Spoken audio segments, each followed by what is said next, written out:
안녕하세요. 미국 주식하는 임겐입니다. 오늘 미국장 한번 보겠습니다. 구독과 좋아요 부탁해요. 오늘은 3대 지수가 혼조세로 마감을 했습니다. 다우는 0.44% 상승을 했고 S&P 500 역시 0.51% 상승 마감했습니다. 반면에 나스닥은 오늘 0.16% 하락으로 마감했는데요. 주요 기업을 보시면 빅테크 기업들의 혼조세가 나타났습니다.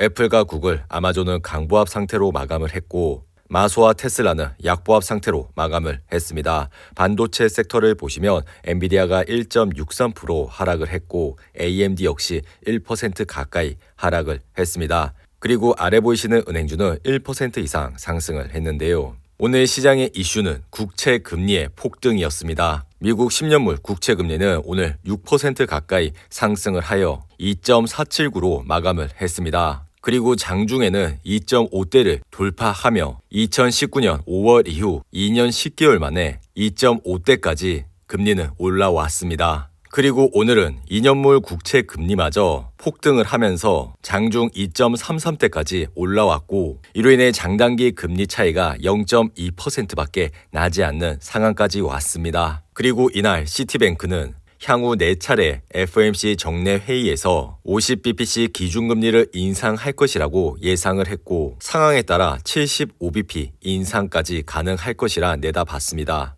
이러한 영향으로 인해 나스닥 시장은 장 초반 혼조세로 시작을 했고 장 중반까지 1.25%까지 하락을 했습니다. 하지만 장 막판 이것을 말아 올리면서 결국 0.16% 하락으로 마감했는데요. 월가의 공포지수인 빅스 지수는 오늘은 3% 가까이 하락을 하여 23.58로 마감을 했습니다. 현재 나스닥 차트를 보시면 오늘 하락으로 인해 RSI는 58로 마감을 했습니다. 최근에는 13,800불이라는 저항선을 깨고 상승을 하고 있는 모습을 보여주고 있고 이로 인해 당분간 큰 악재가 없는 이상 13,800불이라는 지지선을 지켜줄 것이라 생각이 듭니다. 그리고 이미 시장은 다가오는 5월 FOMC 정례 회의에서 50bp 기준금리 인상을 기정사실화 하고 있고 시장에도 선반영 되고 있는 모습을 보여주고 있습니다. 그리고 이날 존 윌리엄스 뉴욕 연은 총재는 다가오는 FOMC 연준 회의에서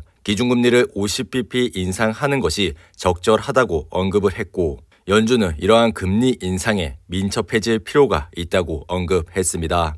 이렇듯 오늘은 미국 10년물 국채금리의 폭등으로 인해 장단기 금리 차가 좁혀지고 있다는 것을 보셔야 하는데요. 역사적으로 장단기 금리의 차이가 역전이 되는 시기마다 증시의 폭락은 다가왔고 앞으로 시장에서도 10년물 금리와 2년물의 금리 차이를 눈여겨봐야 할 것으로 보여집니다. 그렇다면 현재 시장은 어느 위치에 있는지 한번 보셔야 할 텐데요. 주식시장은 이렇게 달걀 모형처럼 순환을 하면서 흐름을 이어가고 있습니다. 현재 시장은 금리가 저점인 곳을 지나 경기의 성숙 단계로 가고 있는 모습을 보여주고 있는데요. 이러한 시장의 흐름이 지속적으로 발생을 하게 된다면 금리의 인상으로 인해 기업들의 활동은 서서히 식기 시작하고 경제 지표는 최고치를 향하는 모습을 볼 수가 있습니다. 그리고 이후 금리는 최고치까지 상승을 하고 이로 인해 사람들은 높은 이자를 피하기 위해 대출 금리를 갚는 모습을 보여주게 되죠. 이는 개인뿐만 아니라 기업도 마찬가지인데요. 보통 이러한 시점에서 장단기 금리 차이가 역전이 되고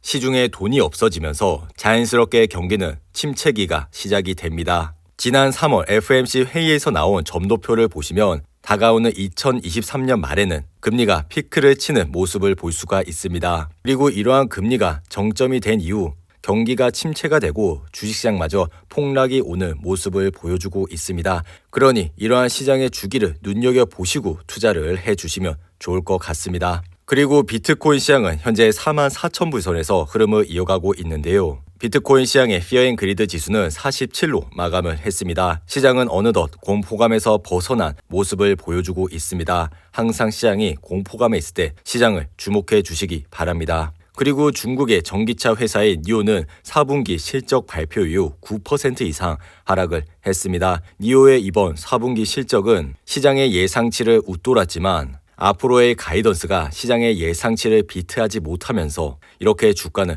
9% 이상 하락을 했습니다. 니오의 차트를 보시면 최근 13불이라는 바닥을 찍고 반등을 하는 모습을 보였습니다. 하지만 오늘 실적 발표 이후 다시 한번 9% 이상 하락을 하면서 현재 주가는 19불대까지 내려왔는데요. 니오도 지속적으로 실적 발표 이후 주가가 떨어지는 모습을 보여주고 있습니다. 그리고 이번 실적 발표에서도 주가가 급락을 하는 모습을 보였죠. 이렇듯 실적 발표 이후 주가가 급락을 하게 된다면 다음 분기 실적을 확인을 하시고 매수를 하셔도 늦지 않다고 생각이 듭니다. 그리고 작년부터 중국 주식들의 흐름세는 좋지가 않은 모습을 보여주고 있죠.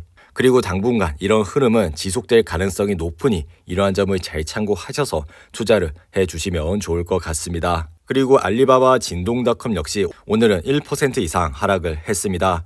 뿐만 아니라 디디글로벌은 오늘 14% 가까이 하락을 했는데요. 이렇듯 현재 시장은 중국 주식에 투자를 하시는 것보다는 현금이 많고 지속적으로 성장을 하는 우량한 미국 기업에 투자를 하시면 좋을 것 같습니다. 그리고 애플을 보시면 오늘은 0.37% 상승을 했습니다. 애플 역시 최근 바닥을 찍고 9일 연속 상승을 하는 흐름을 보였는데요. 오늘 상승으로 인해 애플의 RSI는 63으로 마감을 했습니다. 이렇듯 애플과 같은 우량한 주식은 최근 조정장에서도 바닥을 찍고 급격하게 상승을 하는 모습을 보여줬죠. 이전 영상에서도 말씀을 드렸지만 애플의 주가가 121선까지 내려오게 된다면 분할로 관심을 가져주시고 이러한 기업의 RSI가 30대 초반까지 내려오게 된다면 관심을 가져주시라고 언급을 드렸는데요. 항상 이러한 포인트만 잘 보시더라도 주식시장에서 좋은 수익을 얻으실 수가 있다고 생각이 드니 이러한 점을 잘 참고하셔서 투자를 해주시면 좋을 것 같습니다. 그리고 버크셔 해서웨이는 오늘도 2% 가까이 상승을 했습니다. 최근 시장에 조정장이 왔지만 버크셔 해서웨이는 지속적으로 우상향을 하는 모습을 보여주고 있죠. 그리고 오늘 상승으로 인해 RSI는 76까지 올라왔습니다. 개인적으로 버크셔 해서웨이 주가가 좋아 보이지만 현재 RSI가 70 이상까지 올라왔기 때문에 이러한 타이밍 때 매수를 하시는 것보다는 항상 주가는 떨어졌을 때 관심을 가져주시기 바랍니다. 그리고 스파이 역시 오늘은 상승으로 마감했습니다. 최근 쌍바닥을 찍고 반등을 하는 모습을 보여줬고 주가는 어느덧 452불까지 올라왔습니다. 그리고 오늘 상승으로 인해 RSI는 60까지 올라왔는데요. 작년과 재작년 개별 주식을 하시면서 시장의 수익률을 이기시지 못하셨던 분들은 올해라도 이런 스파이와 같은 좋은 ETF에 매달 적립식으로 투자를 하시게 된다면 앞으로도 좋은 수익을 얻으실 수가 있다고 생각이 드니 이러한 점을 잘 참고하셔서 투자를 해주시기 바라고요. 반면에 리비아는 오늘 5% 이상 하락을 했습니다. 리비아는 최근 주요 기관에서 타겟 프라이스를 내렸고 이로 인해 주가는 5% 이상 하락을 했습니다. 그리고 오늘은 10년물 채권 금리가 급등을 하면서 이러한 중소형주들의 하락폭이 굉장히 컸는데요. 이렇듯 금리가 인상이 되는 시장에서는 현금 보유량이 많은 순이익이 바탕이 되는 기업에 집중적으로 투자를 해 주셔야 합니다.